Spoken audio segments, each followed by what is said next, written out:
कक्षा 6 के इतिहास विषय में आज इस वीडियो में छठा अध्याय मौर्य एवं शुंग काल में महान अशोक का अध्ययन करेंगे। किसका अध्ययन करेंगे? अशोक महान का। देखिए,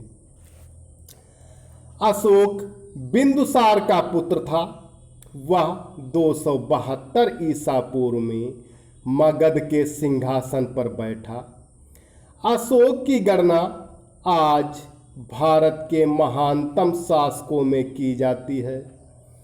चंद्रगुप्त मौर्य द्वारा छोड़े गए साम्राज्य में वह केवल कलिंग साम्राज्य को ही जोड़ पाया। उसने 255 ईसा पूर्व में कलिंग, वर्तमान में इसका नाम उड़ीसा है, उड़ीसा पर आक्रमण कर विजय प्राप्त की।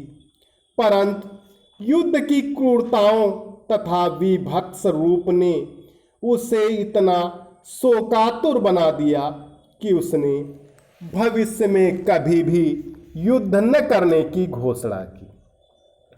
अशोक ने निर्णय लिया कि वह धर्म के माध्यम से लोगों का हृदय जीतने का प्रयास करेगा। इसलिए उसने शेष जीवन लोगों की भलाई तथा विश्व में धर्म प्रचार के लिए अर्पित कर दिया। विश्व इतिहास में हिंसा एवं युद्ध का परित्याग करने वाला एकमात्र शासक अशोक महान ही था। देखिए, अशोक का धर्म, अशोक के धर्म का अभिप्राय है धार्मिक कर्तव्य से है। उसका धर्म सहिष्णुता, अहिंसा तथा बड़ों के प्रति आदर पर आधारित था। कलिंग युद्ध के बाद अशोक ने बौद्ध धर्म को स्वीकार कर लिया। उसने अपना शेष जीवन मानव कल्याण को समर्पित कर दिया। अशोक के शिलालेख विश्व इतिहास के किसी भी शासक द्वारा लिखवाए गए अभिलेखों में अद्वितीय स्थान रखते हैं। उसने पानी के लिए कुएं खुदवाए, धर्मशालाएं बनवाई और सड़कों के किनारे छायादार वृक्ष लगवाए। उसने धर्मार्थ एवं परमार्थ के कार्यों के लिए चिकित्सालय बनवाए तथा उनकी देखभाल करने के लिए उसने अधिकारियों की नियुक्ति की।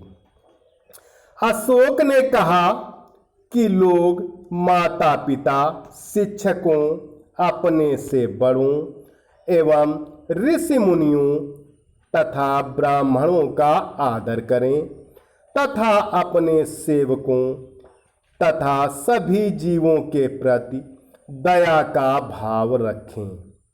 इन सब शिक्षाओं के प्रचार प्रसार के लिए अशोक ने न केवल अपने संदेशों को स्तंभों पर अंकित करवाया, बल्कि उन्हें बड़े साम्राज्यों के विभिन्न हिस्सों में शिलाओं एवं चट्टानों पर भी खुदवाया।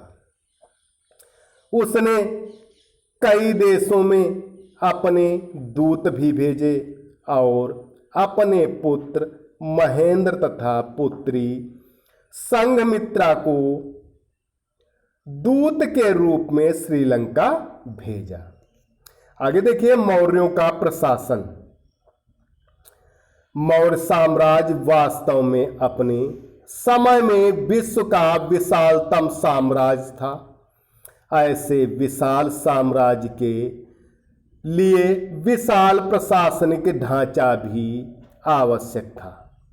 इसलिए इतिहास के किसी भी अन्य काल में इतने प्रकार के प्रशासनिक अधिकारी नहीं थे जितने कि मौर्य काल में थे। मौर्य प्रशासन के अंतर्गत संपूर्ण सत्ता राजा में केंद्रित थी। राजा की सहायता के लिए एक मंत्री परिषद होती थी। सेनापति तथा प्रधान न्यायाधीश भी होता था। पूरे साम्राज्य को विभिन्न प्रांतों में बांटा गया था। प्रमुख प्रांतों का प्रशासन किसी राजकुमार अथवा राज परिवार के सदस्यों को सौंपा जाता था, जिन्हें कुमार कहा जाता था। कभी कभी किसी विश्वास पात्र अधिकारी को भी प्रांत का प्रमुख बना दिया जाता था।